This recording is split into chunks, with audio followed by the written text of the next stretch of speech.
In this video, I'm going to show you how to create image placeholders in Microsoft PowerPoint.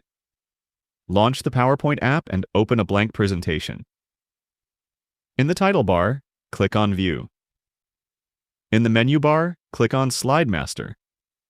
In the Slide Master page, press Ctrl+A on your keyboard. This will select all the objects in the slide. Now press Delete on your keyboard. In the menu bar, click on Insert Placeholders. In the drop-down menu, click on Picture.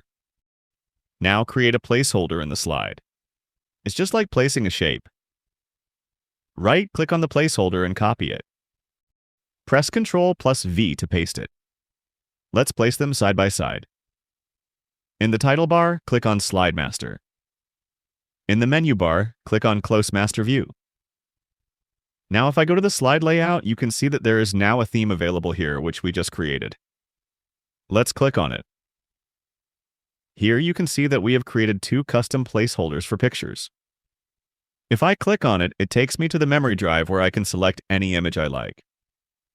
It works the same for the second one also. Following these steps, you can create any number of placeholders you like. Feel free to reach out if you encounter any issues during the process. If this video helps you out, please leave a like and subscribe. Comment below if you have any questions. If you need further assistance, consider hiring a professional using the link in this video below.